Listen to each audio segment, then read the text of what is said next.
Nous revoici sur ce plateau pour cette émission, ça fait débat.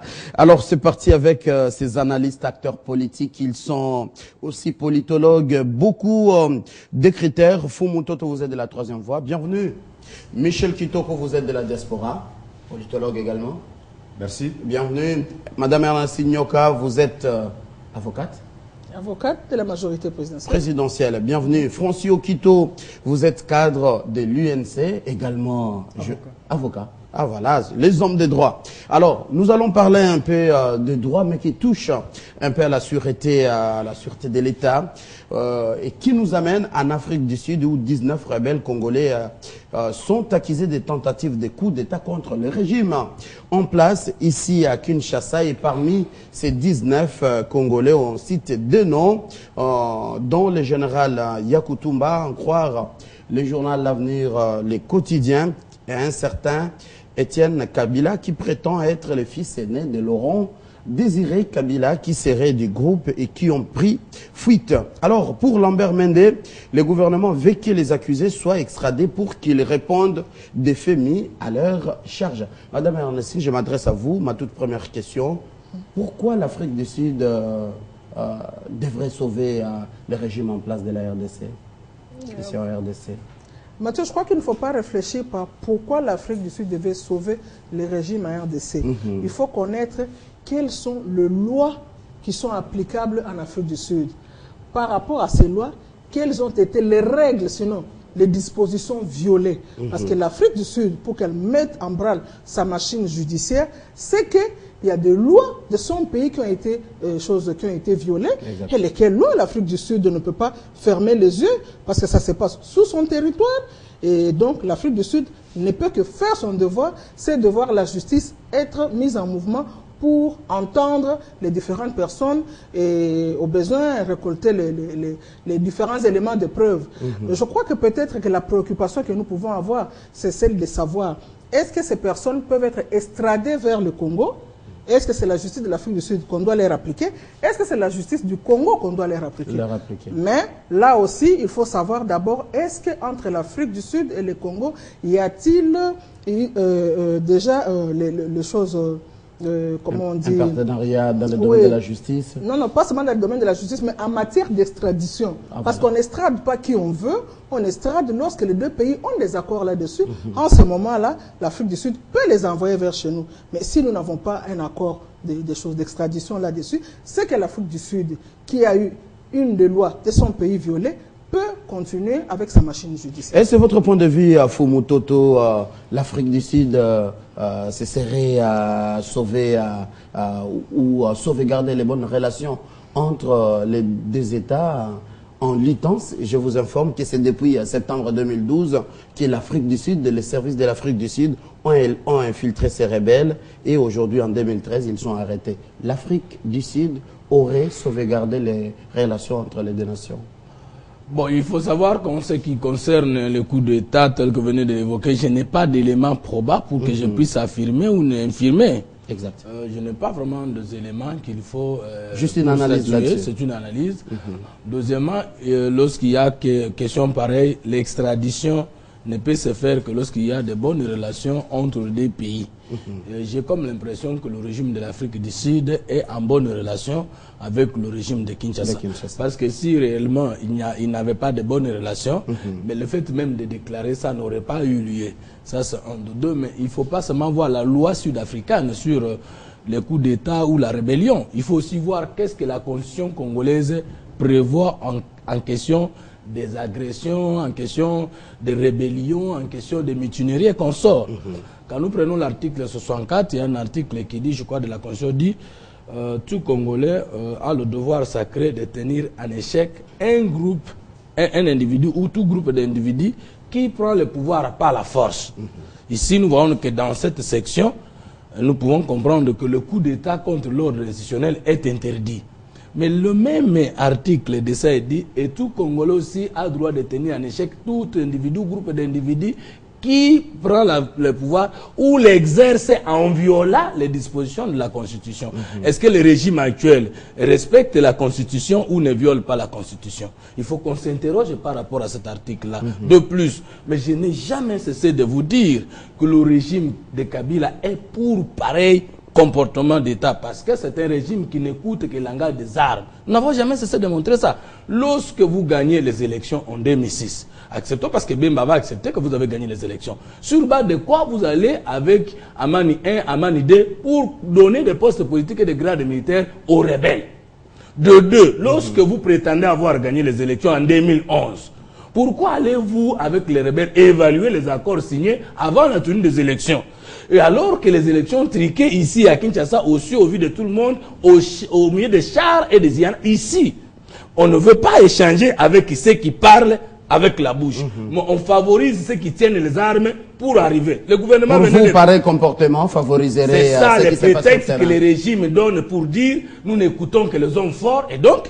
Comme tous nous voulons faire la politique, arriver au pouvoir pour montrer de quoi on est capable. Et que le régime nous montre que non, sauf que ceux qui tiennent les armes peuvent être facilement écoutés. Moi, je crois que c'est la logique du comportement de l'actuel gouvernement. Mais vous ne justifiez pas les mal. Ça non, écoutez, tout le monde se connaît par sa lutte. Nous avons choisi les idées, les actions et les organisations comme moyen pour arriver au pouvoir d'État. Et nous déplorons chaque matin, chaque soir, les comportements de M. Kabila qui n'écoutent que le langage des armes. Et si nous étions pour ça, on serait déjà tentés de faire le mouvement des armes, des rébellions. Ça, c'est la troisième voie. Mais nous, on ne peut pas prendre des armes pour tuer les Congolais. Exact. Alors, de l'autre côté de l'opposition, UNC, Francis Okito, quel serait votre point de vue?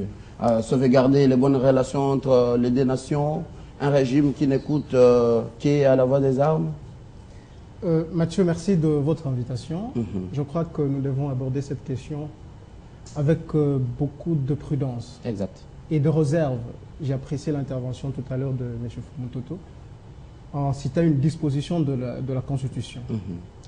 Je m'avais d'abord vous dire qu'en droit pénal, il y a ce qu'on appelle la personnalité de la loi pénale et la territorialité de la loi pénale. Si ces personnes présumées innocentes, jusqu'à la preuve du contraire, ont commis de faits qui, selon la loi sud-africaine, sont constitutifs deux infractions, qu'ils ont été par la suite appréhendés par la police sud-africaine, nous nous disons, est-ce qu'il est opportun que ces personnes soient extradées? Parce qu'en ce qui concerne l'extradition, non pas seulement la coopération, parce qu'il doit y avoir une bonne coopération entre les deux États ou les deux régimes, mais il faudrait encore que le régime qui a arrêté puisse se rassurer qu'en extradant ces gens, ils seront jugés dans les normes requises par la loi. Est-ce que, ici en République démocratique du Congo, si on extradait ces personnes, elles seront jugées comme il faudrait? Vous connaissez combien de procès qui sont bâclés? Je suis avocat et je sais ce que je vous dis. Et là, je me réserve. En ce qui concerne les faits, ça j'ai parlé en ce qui concerne l'extradition, mais en ce qui concerne les faits, je ne veux pas faire un commentaire là-dessus, parce que jusqu'à la preuve du contraire, nous ne savons pas quelles sont les preuves qui ont milité du côté de la police ou du gouvernement sud-africain pour appréhender ces personnes. Donc je ne sais pas faire un commentaire quant à cela. Mais il se pose un problème. Il se pose un problème. Lequel? Quand je reviens à la disposition de la Constitution, l'article 64, en ce qui concerne l'exercice du pouvoir par la force. Est-ce que les gouvernements de Kinshasa exercent le pouvoir par la force? Vous savez que lorsqu'il y a un climat maussade au sein d'un État, il faudrait que l'on regarde directement les dirigeants. Les dirigeants qui, de par les pouvoirs qu'ils ont, refuse, je vous donne un exemple, refuse que la loi soit appliquée. Lorsque le président de la République appelle à la cohésion, il appelle à la cohésion, les pauvres étudiants veulent, je ne sais pas, le soutenir ou soutenir qui que ce soit, mais ils sont réprimandés, ils sont tués avec de balles. Pourquoi? Parce qu'ils ont voulu suivre la déclaration du président de la République. Est-ce que dans notre pays, le président de la République, les gouvernements est investi conformément à la loi? Est-ce que les lois de la République sont respectées? Parce que quand on parle de l'exercer par la force, ce n'est pas seulement qu'on doit prendre par les armes. Les actes qu'elle impose, qui sont anticonstitutionnels, ces actes sont une manière d'exercer le pouvoir par la force. Le fait pour vous de prendre une autorité dans un endroit où vous ne pouvez pas, c'est exercer ce pouvoir par la force. Et dans les cas pareils, c'est les cas selon vous? Dans les cas d'espèce, c'est ce que nous vivons en République démocratique du Congo et que le président de la République, qui n'écoute, je vous ai dit avant-hier j'étais ici, que le président de la République n'écoute que ceux qui prennent les armes. Selon vous, les gens de l'opposition. Pas seulement.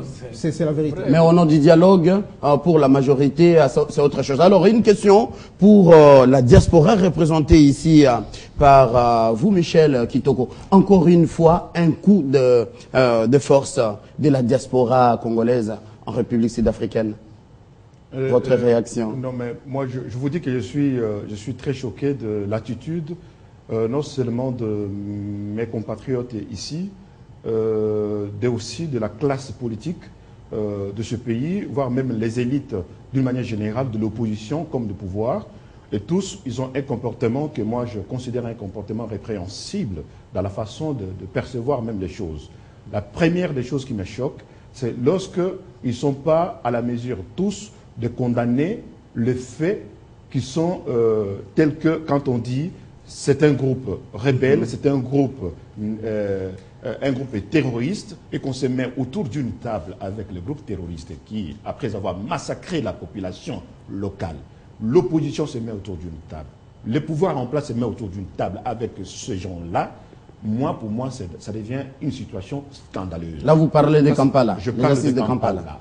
À ce qui concerne l'Afrique du Sud, oui, effectivement, même Fumutoto, il a dit à ce qui concerne l'article de la Constitution de ce pays, l'Afrique du Sud a jugé bon d'appréhender ces groupes d'individus qui sont en train de mener tout un complot contre un État indépendant et souverain qui est la RDC et qui sont en lien avec ces groupes terroristes de Kampala, d'après les informations que nous avons eues.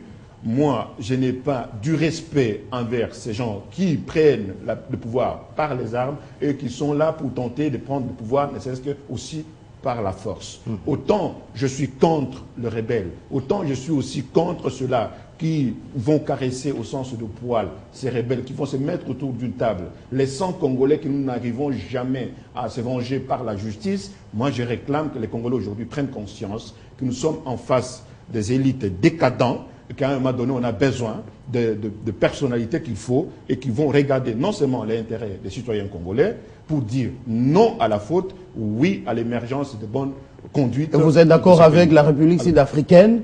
Je suis très d'accord, et d'ailleurs, j'irai même plus loin. Je suis non seulement très d'accord que si vraiment les faits allégués sont réels, que ces gens-là soient jugés, que ce soit là soit condamné et transféré devant la justice compétente. Alors un petit commentaire sur la présence du général Yakutumba. Il dérange les gens sur la route entre Baraka et Fizi, sur les lacs Tanganyika et d'Étienne Kabila, qui prétend être fils aîné de Laurent Désiré Kabila. Vous savez, c'est tout ça qui me choque. Et quand je ne vois pas l'appareil judiciaire de ce pays en train d'agir de manière efficace pour appréhender ou traquer les auteurs des infractions dans ce pays, moi, ça attire toute mon attention. Je suis autant choqué qu'un général, demain, on nous apprendra encore qu'un autre général ici à Kinshasa est en train d'organiser un coup d'État et que la justice n'est pas un mouvement réel pour aller traquer les gens qui sont en période vraiment en phase infractionnelle d'exécution de faits qui les sont reprochés. Moi, je pense aujourd'hui qu'il y a un vrai problème.